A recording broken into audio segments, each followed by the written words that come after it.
Bayangkan sebuah kota yang telah hancur, jalanan penuh puing, dan langit gelap oleh asap perang.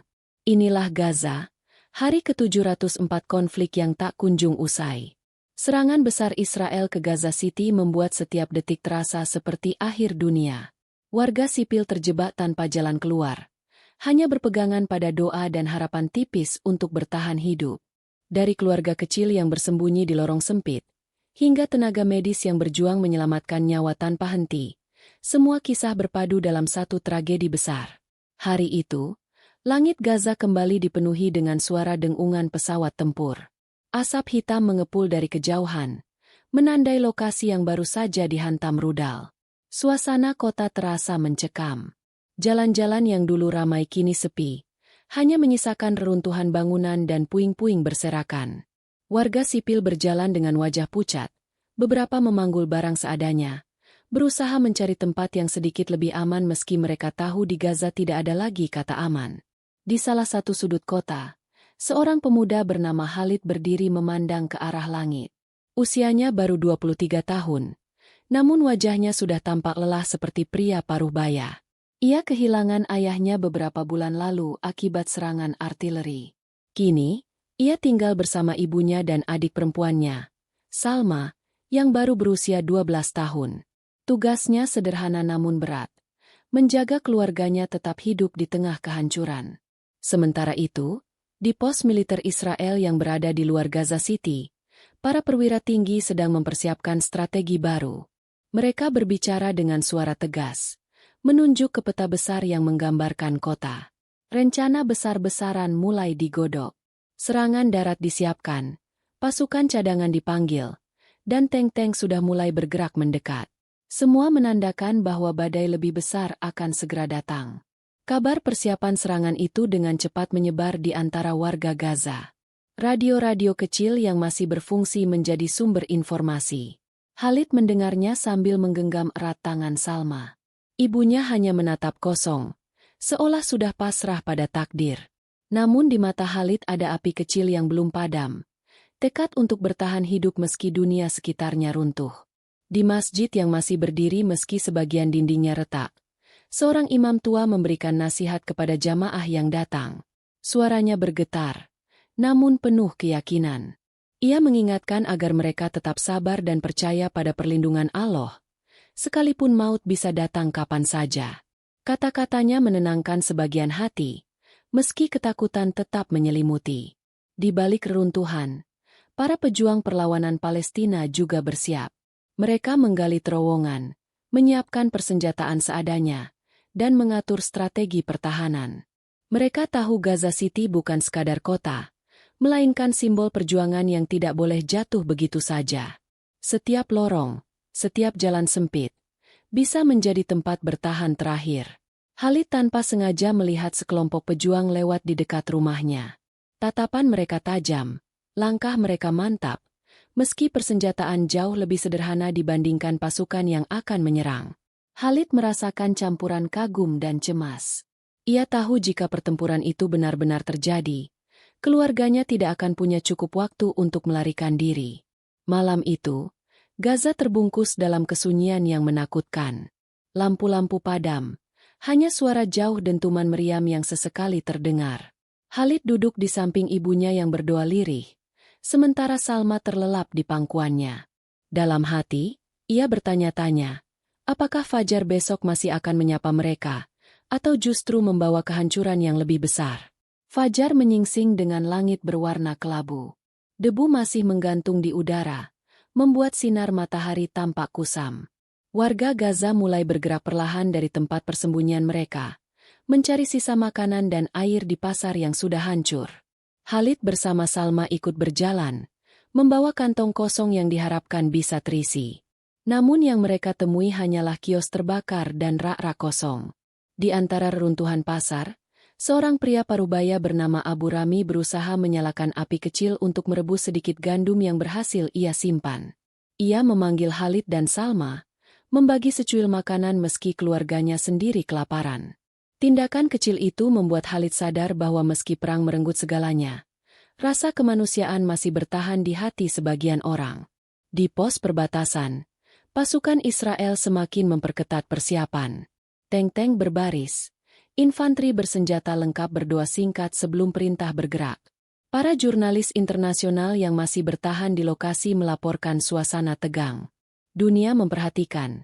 Namun yang dirasakan oleh warga Gaza hanyalah bunyi deru mesin perang mendekat sedikit demi sedikit. Kabar serangan besar makin jelas ketika pengeras suara di Gaza City mengumumkan peringatan. Bersiaplah, lindungi keluarga kalian. Suara itu terdengar serak, namun mampu membuat detak jantung setiap orang berdegup lebih kencang. Khalid menggenggam erat tangan Salma, matanya mencari jalan aman, meski ia tahu tidak ada tempat benar-benar aman di kota itu. Di sebuah rumah sakit yang penuh sesak, dokter dan perawat berlari ke sana kemari. Tempat tidur pasien sudah penuh. Lorong-lorong dipenuhi orang terluka, bahkan anak-anak yang menangis kesakitan. Seorang dokter muda bernama Laila menatap keluar jendela, khawatir dengan apa yang akan terjadi jika serangan besar benar-benar dimulai. Ia tahu mereka tidak punya cukup obat atau tenaga medis untuk menampung korban berikutnya. Sementara itu, Khalid kembali ke rumah dengan wajah muram.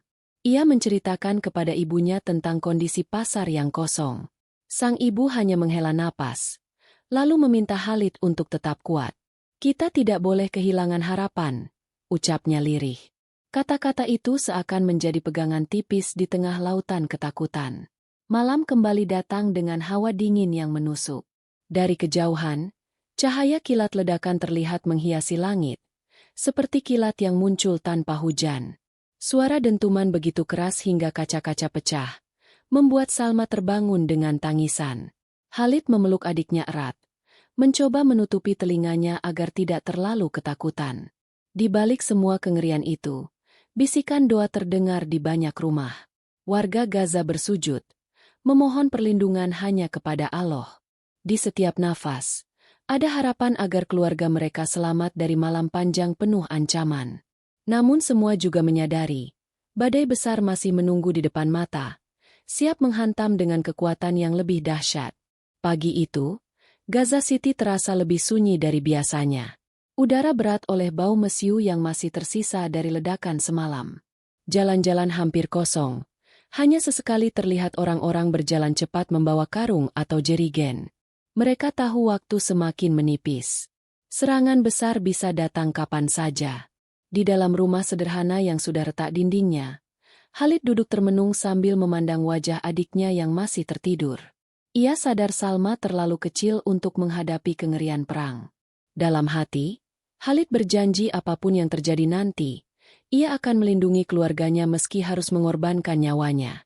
Di sisi lain kota, para pejuang Palestina memperkuat posisi mereka.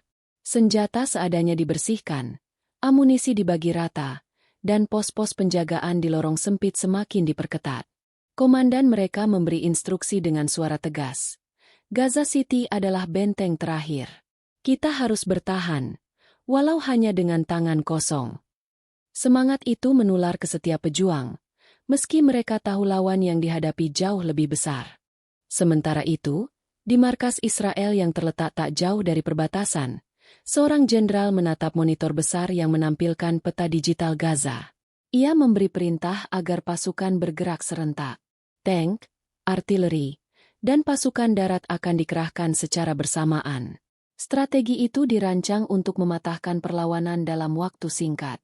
Namun mereka juga tahu, Gaza City tidak akan menyerah begitu saja. Di rumah sakit tempat Laila bekerja, suasana semakin panik. Ruang operasi sudah penuh, dan generator listrik yang sekarat membuat lampu sering berkedip. Laila berusaha menenangkan pasien anak-anak yang ketakutan. "Semua akan baik-baik saja," bisiknya, meski dalam hati ia sendiri tidak yakin. Ia hanya bisa berharap Allah memberi mereka kekuatan menghadapi malam yang akan datang. Khalid memutuskan untuk keluar mencari sedikit air. Ia berjalan cepat melewati lorong-lorong sempit, melewati reruntuhan gedung yang dulunya adalah sekolah. Di salah satu sudut, ia melihat sekelompok anak kecil bermain dengan batu puing, seolah berusaha melupakan kenyataan. Pemandangan itu menusuk hatinya. Bahkan di tengah perang, anak-anak tetap mencari cara untuk tersenyum. Ketika kembali ke rumah, ibunya menunggu dengan wajah cemas. Bagaimana di luar? Tanya sang ibu. Khalid hanya menggeleng pelan. Tidak ada jawaban yang bisa memberi harapan. Yang tersisa hanyalah rasa takut bercampur dengan tekad untuk bertahan 1 hari lagi. Menjelang malam, suara sirene meraung di seluruh kota. Warga berlari ke tempat perlindungan seadanya. Sementara pesawat tempur mulai terdengar mendekat. Langkah-langkah panik memenuhi lorong. Tangisan anak-anak bercampur dengan doa-doa yang dipanjatkan dengan suara lirih. Malam itu, semua orang tahu, Gaza sedang menunggu serangan yang bisa mengubah segalanya. Malam itu, langit Gaza bergetar oleh suara pesawat tempur. Dentuman pertama terdengar begitu keras hingga tanah seakan berguncang. Ledakan menghantam sebuah gedung tinggi di pusat kota, meninggalkan bola api yang menjulang. Orang-orang berlarian sambil menjerit, mencari perlindungan di antara reruntuhan. Gaza City pun resmi menjadi medan tempur terbuka. Khalid memeluk Salma erat sambil membawa ibunya menuju ruang bawah tanah yang sempit. Dinding-dinding bergetar, debu berjatuhan, dan suara kaca pecah terdengar dari atas. Salma menangis ketakutan, namun Khalid berusaha tetap tenang. "Tenang, aku di sini," ucapnya berulang kali, meski jantungnya berdetak begitu kencang. Di luar, pasukan Israel mulai bergerak masuk melalui beberapa jalur utama kota. Tank-tank menggilas jalanan, sementara pasukan infanteri menyebar di antara bangunan. Cahaya peluru tracer menghiasi langit, membuat malam seolah dipenuhi bintang berwarna merah dan oranye. Suara senjata berat bercampur dengan teriakan, menciptakan simfoni perang yang mengerikan. Para pejuang Palestina membalas serangan dengan segala yang mereka punya. Mereka menembakkan mortir dari lorong sempit, menjatuhkan bom rakitan dari atap bangunan, bahkan menggunakan terowongan untuk menyerang secara tiba-tiba. Meski peralatan mereka jauh lebih sederhana, semangat bertahan hidup membuat setiap sudut kota menjadi jebakan bagi lawan. Di rumah sakit, Laila berlari dari satu ruangan ke ruangan lain. Pasien-pasien baru terus berdatangan, sebagian dibawa dengan tandu darurat, sebagian lagi hanya dipanggul di bahu. Jeritan kesakitan memenuhi udara. Darah membanjiri lantai hingga menetes ke lorong. Laila berusaha tetap fokus, meski matanya berlinang karena banyak anak kecil yang menjadi korban. Khalid akhirnya memutuskan untuk keluar dari persembunyian. Ia ingin melihat situasi dan mencari kemungkinan jalan aman bagi keluarganya. Dari kejauhan, ia melihat api membakar gedung sekolah tempat ia dulu belajar. Kenangan masa kecilnya hancur bersama bangunan itu. Hatinya terasa perih. Namun ia menahan tangis demi tidak kehilangan kendali. Sementara itu, Salma memeluk ibunya yang terus berdoa dengan suara lirih. Setiap dentuman membuat tubuh kecilnya gemetar. Ia mencoba menutup telinganya, tapi suara perang terlalu dekat, terlalu keras untuk dihindari. Di matanya, dunia seakan sudah runtuh dan hanya menyisakan ketakutan. Di langit Gaza, flare militer ditembakkan, menerangi kota yang porak-poranda seperti siang hari. Dari atas, siluet bangunan runtuh terlihat jelas, seperti bayangan hantu dari kota yang dulu hidup. Serangan malam itu baru saja dimulai, namun bagi warga Gaza, rasanya seperti akhir dari segalanya. Subuh datang tanpa ketenangan. Gaza City masih diselimuti asap pekat. Jalan-jalan dipenuhi reruntuhan dan tubuh-tubuh yang tergeletak tak bernyawa. Namun di balik kehancuran itu, masih ada tanda-tanda kehidupan. Warga yang selamat saling membantu, menarik orang-orang yang terjebak di bawah puing, membalut luka dengan kain seadanya, dan membagikan setetes air kepada mereka yang hampir pingsan. Khalid keluar dari tempat perlindungan bersama Salma dan ibunya. Wajah mereka dipenuhi debu, mata sembab karena kurang tidur. Namun mereka masih bisa berjalan, masih bisa saling berpegangan tangan. Itu saja sudah cukup menjadi alasan untuk bersyukur. Di matanya, Khalid melihat bahwa bertahan hidup di Gaza adalah bentuk perlawanan paling berharga. Di sisi lain kota, perlawanan masih terus terjadi. Para pejuang Palestina menolak mundur, meski jumlah mereka semakin sedikit. Mereka berjuang bukan hanya dengan senjata, tetapi dengan keyakinan bahwa tanah ini adalah rumah mereka. Setiap lorong yang direbut, setiap sudut kota yang masih berdiri, adalah simbol bahwa Gaza belum sepenuhnya jatuh. Di rumah sakit, Laila menatap keluar jendela setelah semalaman bekerja tanpa henti. Matanya lelah, tangannya gemetar, namun ia tetap bertahan. Di hadapannya ada anak-anak yang selamat. Ada ibu-ibu yang masih memeluk bayi mereka. Ia sadar, selama masih ada nyawa yang bisa diselamatkan, perjuangan belum berakhir. Khalid kemudian membawa Salma ke reruntuhan sekolah yang terbakar. Ia ingin menunjukkan sesuatu. Ingat tempat ini, ucapnya dengan suara serak.